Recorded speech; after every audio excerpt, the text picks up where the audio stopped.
Hello and welcome to Maqala Foresight, and this is Mikael Menase, producer and host of the show. Ethiopia, up until 2 years ago, had registered impressive economic growth, an annual average economic growth rate of 10.5% for consecutive 15 years. With me here today on Maqala Foresight is Dr. Abraham Tekeste, who helped steer the Ethiopian economy for many years, and now he's the Deputy Chief Administrator of the Tigrai Regional State and Bureau Head of Trade Industry. Dr. Abraham Tekeste, welcome to the show. Thank you. Okay, why don't we start with the elections? What's your view regarding the elections and the outcome? Well, we had a very successful election. The winner in this election is Tigray, the Tigray people. We set a very clear goal with regard to the election. We said we want to organize a very peaceful election, and as we have seen it, had a very organized, orderly and peaceful election, largely because the people owned the election. They wanted to show their commitment to exercise their rights for self-rule, self-government and self-determination. So we had a very peaceful election. We said also that this election should be as democratic and as fair as possible. Again, I'm happy that we had a fair and democratic election. The electorate, close to 2.8 million eligible voters registered for the election. The first day alone, over 50% of the electorate turned up and registered to vote. So in terms of fairness, you could see huge turnout to cast their votes. By the third day, almost everyone was registered. 91% registered for voting. Then we said every vote should count. Even minority voices should be heard. And we amended the constitution. In addition to that, we have this proportional electoral system. So we changed the electoral system into a mixed one, so that even minority votes could be heard. Was that translated into the actual seats? Yes. The campaign, the debate, very energizing debate among the political parties. 5 political parties participated in this election. Access to media, extensive access to media, to all political parties. The government even committed budget to support the political parties. So the process was really fair, it was transparent, it was democratic. Election day, the turnout was a record, more than 99% of those registered turned up and cast their votes. So the goal we had with regard to having a democratic and fair election was also achieved. Finally, COVID, we had a clear plan, a clear protocol on how to conduct election during COVID. The public really demonstrated their commitment, their desire to cast their votes while still taking precautionary measures against COVID. So they maintained distance, mask, they used sanitary, hygiene, what have you. So we conducted this election while also taking precautionary measures against COVID-19. So a very successful election, and I would like to say congratulations to the people, to Tigray people, who really demonstrated their commitment to exercise their rights regardless of circumstances. So in few days, you will have an elected government. What will your relationship with the federal government look like after that? Yes, so now that we know the results, we'll have a government, the existing government, its term, its mandate expires this month. So we'll have a new elected government in Tigray. In Addis Ababa, the mandate, the term, would expire this month. They claim they have extended their mandate, but we know that is a farce. It's a mockery. Past this September, we will not have a legitimate government in Addis Ababa. For me, the way out is that Arat Kilo comes to their senses, and really we have an all-inclusive dialogue and work out the way forward. We have a national dialogue, a sensible dialogue,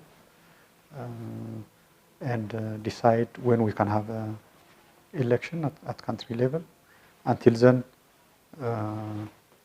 we work out on how we can govern the country through discussions, through dialogue, and all-inclusive dialogue. But in Tigray, we'll definitely have a legitimate government. And not only in the federal government, but also in the regions, there won't be legitimate state governments. Yes.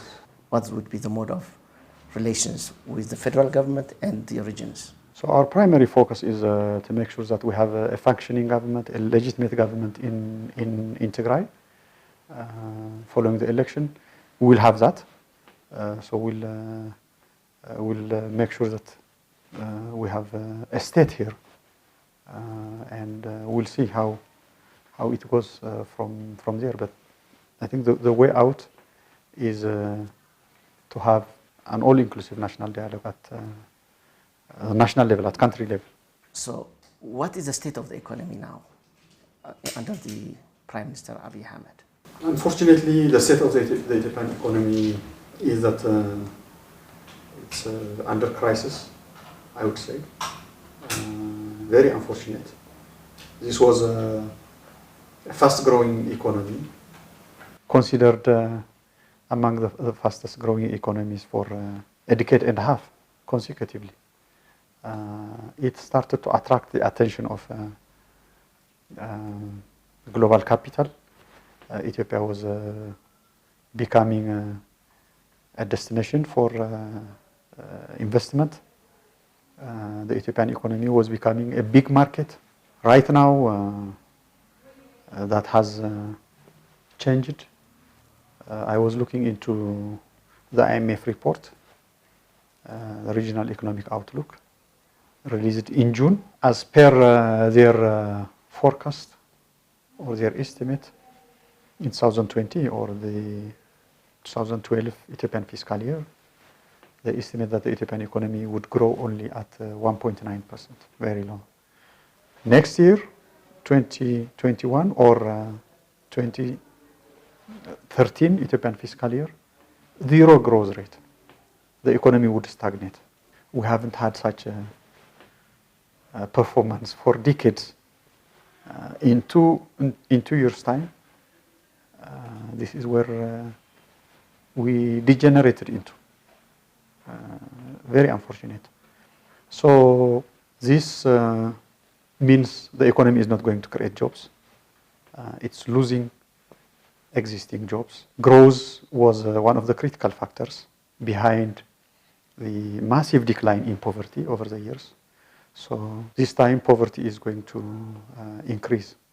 What do you think contributed to this fast decline? Policy, really. Government policy. This is a government that has abandoned very successful, effective public policies we had that led into double-digit economic growth that resulted in a massive decline in poverty. This is a government which has little commitment for development. Development is a complex task, and it requires serious commitment to development. You need to develop policies that could deliver on development.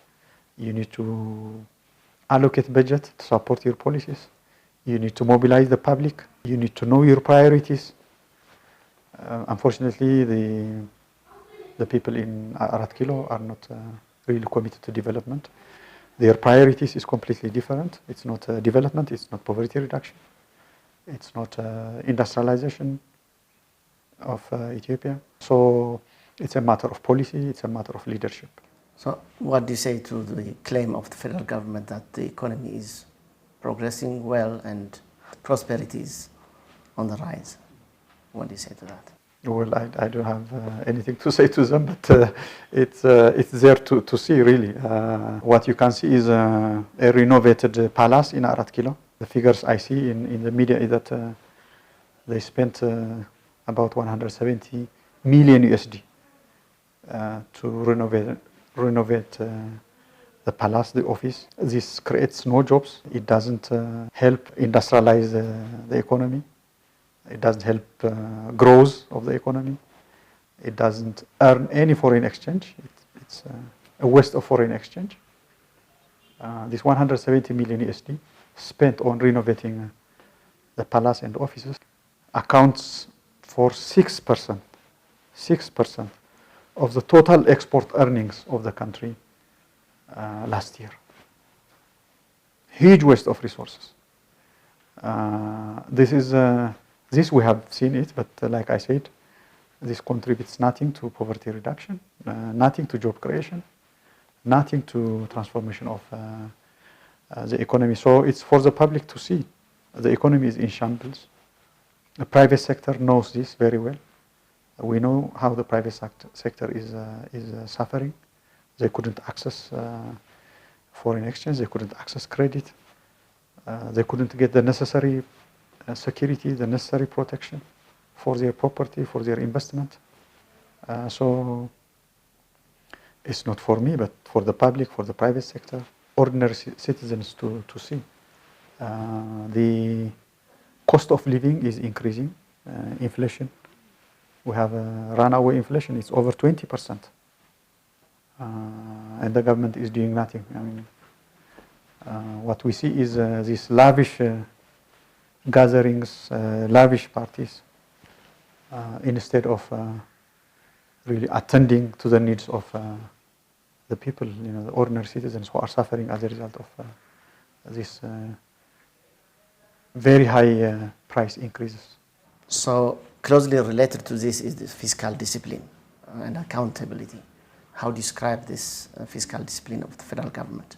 Yeah, Ethiopia had built a reputation for having a strong fiscal system, fiscal discipline. We have a very clear system on how budgets are apportioned, how budgets are allocated, how federal grants are allocated to the regions, and then the management of the finances, the public financial management system was strong, very clear, transparent, so much so that even donors, they directly support government programs. Donors, they use government finance system, we call it a country system. They use Ethiopia's public financial management system to administer their finances. So we had a very good reputation. A lot of these systems are being undermined. Budget system is being manipulated by individuals. You would see officials from Arat Kilo and elsewhere coming out and allocating budgets, talking about how much budget they will allocate to do that, to do this. You don't do that. This is unlawful. But this is what we are hearing, and they say they have given this project to this region. They are going to build this. You don't do that. There is a system on how you allocate your budget. Budget is being used to buy political support. This was very strange in Ethiopia.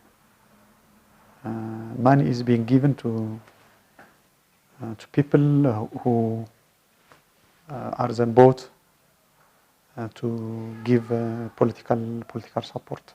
A significant amount of government budget is spent and it's not accounted for. This is unlawful. Lavish gatherings, lavish parties, using public money, public resources. This is the kind of government we have now in Arat Kilo. The Prime Minister, in one of his appearances in Parliament, said that he has supported Tigray more than even the EPRDF era combined in terms of development, and that he even accuses the regional government here of mismanagement.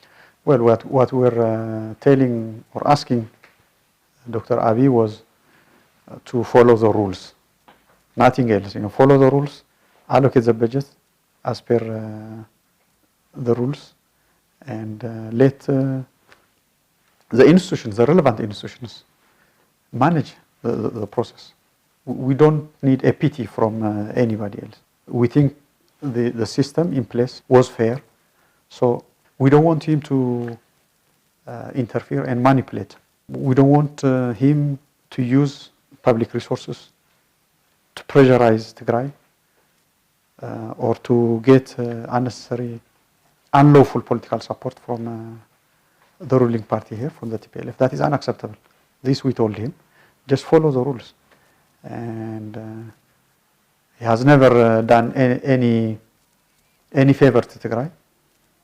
We don't need any favor from him. We just want the institutions to function. Here, every cent, every penny we get is spent responsibly, and every cent is accounted for. The PM even advised the regional government here, the leadership, to use the money allocated for elections for other development purposes, like drilling water wells. Well, that is the problem. We don't want him to interfere. Regional governments these are sovereign states, and the way they allocate their resources, there is a system. There is a regional council which apportions the budget. The regional council, the representative of the people, knows their priorities. They allocate the budget accordingly. So we know our priorities. The people of Tigray, they know their priorities. The regional government knows its priorities, and we are allocating resources accordingly. We don't need any advice really in this regard. I think what we expect from Arat Kilo to let the institutions function, to let the rules govern us all fairly. Some supporters of the Prosperity Party and federal authorities push the federal government to take measures against Tigray, like cutting the budget, even some social amenities like electricity and infrastructure restrictions. Is this a possibility? If so, what are you going to do? It's possible. They could do anything. They have tried several things. I mean, publicly, in a very organized way, supported by the media. We have experienced blackmailing, very organized blackmailing, demonizing the Tigray people, very dangerous way, in a very dangerous way. They have blocked the federal road over 2 years now. This is a federal road, and the federal government has done nothing. Quietly allowed that. Conspiracy to discourage investment inflow to Tigray. Investors are being told not to go to Tigray, not to invest in Tigray. Those in Tigray receiving all sorts of intimidations. They are being visited by security, they are being visited by politicians, by different administrative offices. Some businesses, Tigrayan businesses or affiliated with Tigray, are shut down for no reason. For no reason, no explanation. So they have done this. They have taken Tigrayan media off the air. These are the people we are dealing with. So they could do anything. So federal support projects like the industrial parks, what is the state of affairs there? So they have almost abandoned the industrial park, the Bakar Industrial Park. It's a very transformative industrial park, not just for Tigray. This is for the country. It's a national project, simply because it's located in Tigray. No attention given, really. So many other projects are being delayed. So many conspiracies to make sure that projects in Tigray are being delayed or stopped altogether. so that to pressurize the people here, to pressurize the Tigray government, to pressurize the ruling party, the TPLF, so that we surrender to their asks. That is unacceptable. They could do whatever they like. No way that we'll surrender to their undemocratic requests. So we say this is unacceptable. Projects, budget in Tigray, these are implemented here according to the budget system, according to the federal block grant arrangement. Same in other regions. So they have to fulfill their mandate here. They have to implement these projects. They have to release the budget. We have seen that. They tried to withhold the block grant last month or the month before in July. This is madness. Only for Tigray? Yes, only for Tigray. So they send the block grant every month to every region. They send the monthly grant to all the regions except Tigray. We asked why, no explanation. So if this continues, it will have real impact on the livelihood, on the social, economic life of Tigray. What are you going to do? Yeah, but even more political than that. Literally, they are saying that Tigray is not part of Ethiopia.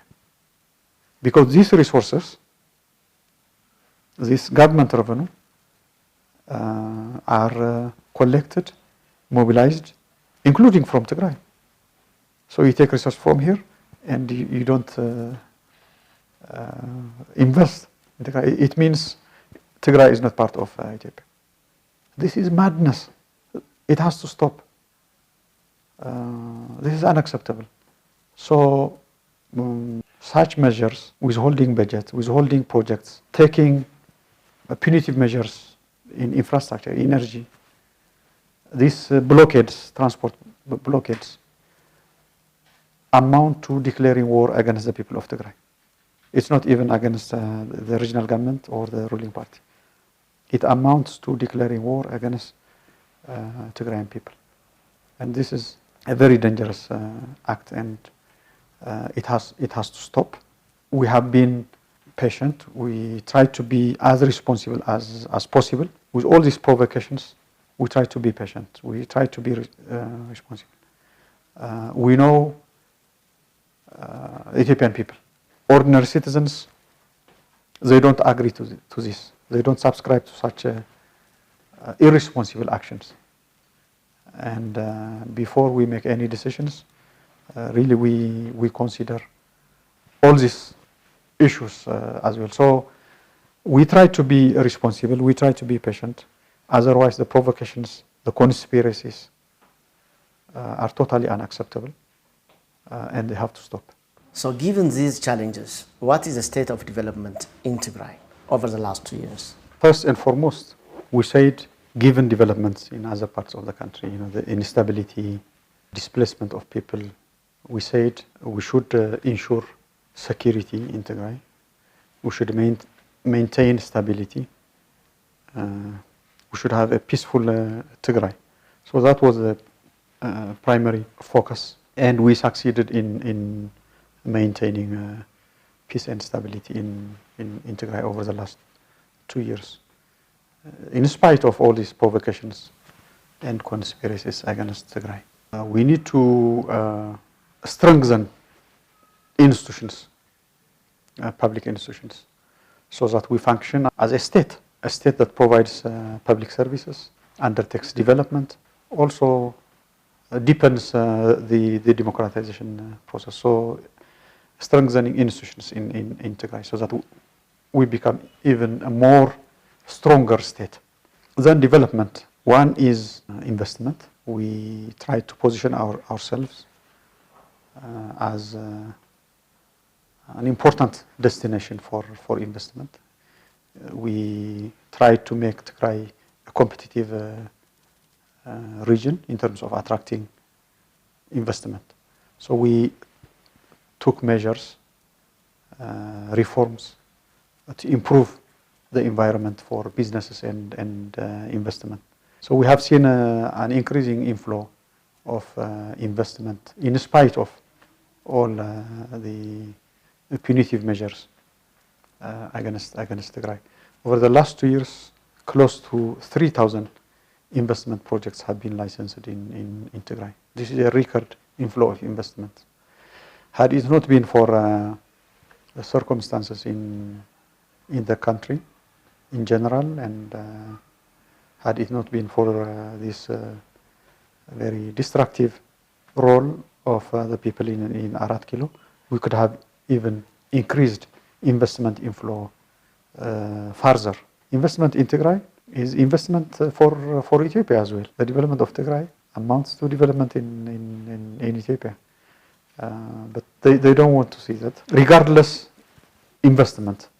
So we are encouraged by that, and we want to consolidate investment inflow to Tigray. 2 is job creation. We have a young population, increasingly educated, very high aspiration. So job creation was critical, particularly for the youth.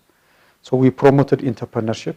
We promoted small businesses, in addition to private sector investment. A lot to do in terms of creating jobs, but we show some progress over the last 2 years also in terms of creating jobs.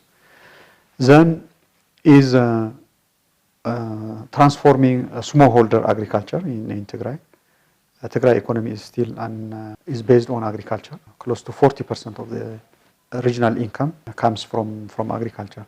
So supporting small farmers to improve their productivity, to become more commercialized farmers. We have seen encouraging results in this regard as well. Development in horticulture using private sector investment, and we have seen quite growth in a number of businesses investing in horticulture. So by promoting the development of horticulture, we aim to diversify the economy of Tigray as well. So investment, job creation, small business development, and agricultural transformation had been the focus over the last couple of years. And the results we got are very encouraging, and we want to consolidate on these results. So what will be the priorities for the new government soon to be formed? Number 1 would be jobs for the young. 2, again, private sector development, private sector investment is going to be a priority. Private sector investment and export development would be another priority. Transforming agriculture, the Tigrayan agriculture, huge potential there. So we'll work on that. Tourism, huge potential for Tigray. Had it not been for COVID, tourism was peaking. A lot of tourists were coming to Tigray. Global brands, hotel brands are coming to Tigray. Hilton is in Tigray. Sheraton 4 Points is in Tigray already. So we want to tap into this huge potential in tourism. Tigray is rich in mining resources. We want to promote investment in mining. On the political front is really deepening the democratization process. We are committed to make democracy a full-fledged democracy, building institutions, so strong institutions in Tigray. That is the guarantee for sustaining the gains we have made over the last 3 decades now in development, political spheres. So building strong institutions is going to be a priority. Then service delivery, delivering public services, a lot of problems in transparency, in accountability, in the delivery of public services. So we'll work to transform the delivery of public services in Tigray as well. To do this is my final question. You need partners. So what's your message to the international community, development partners, both in terms of putting what's happening in the federal institutions, right, and also helping Tigray to develop? Yeah, we could make use of any help really. First is we want to be understood properly. I think Tigray is sometimes misunderstood. The people of Tigray, their aspiration is to see a prosperous Ethiopia, a democratic Ethiopia that embraces diversity, that respects the rule of law, that respects the constitutional arrangement, the constitutional federal arrangement. And as a member of the federation, Tigray, we want to play a constructive role. And all the reforms we have been doing over the last 2 years is a constructive one. I think the situations speak for themselves. We have stability in Tigray, we have security in Tigray. Businesses from all corners of Ethiopia, all corners of the world, their region in Tigray. In development also, Tigray is committed, the regional government of Tigray, TPLF, is committed to transform the Tigrayan economy, to build strong Tigrayan economy as part of the Ethiopian economy, really. So all the measures we are undertaking, the reforms we are undertaking to promote private sector development in Tigray, private investment in Tigray, export development in Tigray. So we want to be understood properly. All the reforms we are undertaking are the result of the lessons we have learned over the years. The purpose is to take Tigray forward in terms of democratization, in terms of development. So we want to be properly understood. The governing party, the ruling party, the TPLF, is committed for democracy. One of its founding ideals is democracy, to build democracy in Tigray, to see a democratic Ethiopia. And we still are committed for deepening democracy, building institutions, strong institutions in Tigray and across the country. We want to be properly understood.